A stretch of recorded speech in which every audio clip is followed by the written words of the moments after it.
দেশের ভূমি অফিসে বছরের পর বছর প্রকাশ্য ঘুষ বাণিজ্য, নকশা টেম্পারিং, দলিল জালিয়াতি করেও বহাল তবিয়তে থাকছেন কর্মকর্তা কর্মচারীরা।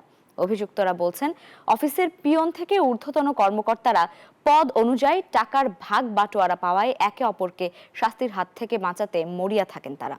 দুর্নীতি বন্ধে কর্মকর্তা কর্মচারীদের নিয়মিত সম্পদের হিসাব নেয়ার পাশাপাশি ভূমি প্রশাসনের ৩ বিভাগ একটি মন্ত্রণালয়ের অধীনে নিয়ে আসার পরামর্শ দেন বিশেষজ্ঞরা। রাজশাহী থেকে মতিউর মুর্তজার ৩ পর্বের ধারাবাহিকের শেষ পর্ব আজ, জানাচ্ছেন আলহাদি খান। রাজশাহীর জোনাল সেটেলমেন্ট অফিস থেকে দিনাজপুর অফিসে সদ্য বদলি হওয়া সার্ভেয়ার গোলাম মুর্তজা মাত্র ১২ বছরে বনে যান বিপুল সম্পদের মালিক। ভূমি জরিপের দায়িত্ব না পেলেই প্রভাবশালীদের ম্যানেজ করে বন্ধ করে দেন কাজ। গত ডিসেম্বরে রাজশাহীর চর আশারিয়াদহে জরিপ কাজ চালাতে গিয়ে গোলাম মুর্তজা ও তার সহযোগীদের হামলার শিকার হন একই অফিসের ৩ জন সার্ভেয়ার। এই ঘটনায় গত ২৯ ডিসেম্বর মুর্তজার বিরুদ্ধে বিভাগীয় ব্যবস্থা নেওয়ার সুপারিশ করে চিঠি পাঠান তৎকালীন গোদাগাড়ী উপজেলা নির্বাহী অফিসার আবুল হায়াত। তবে মাত্র ১৫ দিনের ব্যবধানে তদন্ত ছাড়াই অজ্ঞাত কারণে বিভাগীয় ব্যবস্থা নেওয়ার চিঠি প্রত্যাহারের আবেদন জানান তিনি। অভিযুক্ত গোলাম মুর্তজা বলছেন, উপজেলা নির্বাহী অফিসার না বুঝেই তার বিরুদ্ধে অভিযোগ দিয়েছেন। পরে ভুল বুঝতে পেরে অভিযোগ প্রত্যাহারের আবেদন করেন। আর জরিপ কাজে অফিস দুর্নীতি করায় অন্যান্য সার্ভেয়ারদের কাজে বাধা দেয় সাধারণ মানুষ। প্রাথমিক পর্যায়ে যেভাবেই হোক ইউনো স্যার বিষয়টা ওভাবে উপলব্ধি করেনি, না করে হয়তো যেভাবে কি করছে, কিন্তু পরবর্তী ইউনো স্যার সরজমিন তদন্ত করছে, তদন্ত করে দেখছে যে আমি যেখানে নির্দোষ। তবে বান্ডেল থাকলে প্রতি সেনমানিতে টাকা বাঁচবে।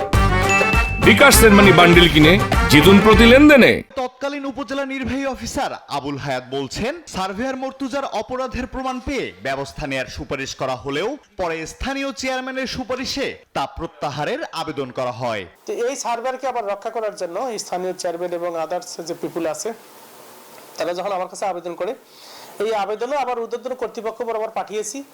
এখন ঊর্ধ্বতন কর্তৃপক্ষ এটা বিষয় যাচাই বাছাই করে তারা প্রয়োজনীয় ব্যবস্থা নেবে। ভূমি প্রশাসনের অন্যান্য বিভাগেও একই অবস্থা। প্রথম ও দ্বিতীয় পর্বে দেখানো গোদাগাড়ী সাব রেজিস্ট্রার অফিসের প্রকাশ্য ঘুষ আদায় করা পিয়নকে বাঁচাতে এবার সাব রেজিস্ট্রার দাবি করেন মসজিদে টাকা দিতে ঘুষ আদায় করা হয়। মসজিদে টাকা দেয়, টাকা তুলি দেয়। আপনি পার্টির কাছ থেকে নেন না লেখকের কাছ থেকে? লেখকের কাছ থেকে। লেখকের কাছ থেকে মসজিদের টাকা। আপনারা আমি কি বলছিলাম যে আপনি মসজিদের টাকা নেবেন না? বলছেন স্যার, তারপর আপনি কেন নেন? আমাদের এখানে চলে না তাই। অভিযুক্ত আরেক কর্মকর্তা জানান, ঊর্ধ্বতন কর্মকর্তাদের নির্দেশে ঘুষ আদায় করা হয়, ফলে বিপদে পড়লে তারাই রক্ষা করেন। নকশা তৈরি করতে লাগলে টাকা নাই, মাঠ কাজ করতে লাগলে টাকা নাই, এই টাকাগুলো সমস্ত ভাগ চলে যায় ডিসি, বিভাগ কমিশনার, টিওনো সবাই বলে ভাগ করে নেয়, নাহলে পালা তাকে সঠিকভাবে রাখতে দেওয়া হয় না।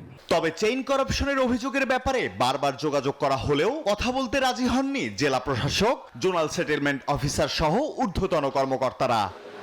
দুর্নীতি বন্ধে কর্মকর্তা কর্মচারীদের সম্পদের নিয়মিত হিসাব নেয়ার পাশাপাশি ভূমি প্রশাসনের ৩ বিভাগ একটি মন্ত্রণালয়ের অধীনে নিয়ে আসার পরামর্শ দেন বিশেষজ্ঞরা। যারা এখানে কাজ করে, যে সমস্ত অফিসার প্রথম শ্রেণী, দ্বিতীয় শ্রেণী বা কর্মচারী বৃন্দ, এদেরকে আসলে জবাবদিহির আওতায় আনতে হবে এবং জবাবদিহিটা এদের ওই জায়গা থেকে শুরু করতে হবে যে এদের প্রথমে ব্যাংক লেনদেন এবং এদের কি পরিমাণে সম্পত্তি আছে এটি দেখতে হবে। স্ট্যাটার অফিসগুলিকে আমার মনে হয় একটা মন্ত্রণালয়ে নিয়ে এসে এক ধরনের চেন অফ কমান্ড স্থাপন করলে কিছুটা দূরীভূত হয়ে যাবে। ভূমি সেবায় চেইন করাপশনের ফলে উদ্যোক্তারা উৎপাদন প্রবণতা, প্রণোদনা এবং ঝুঁকি নেয়ার ইচ্ছা হারিয়ে ফেলছে বলেও মনে করেন বিশেষজ্ঞরা।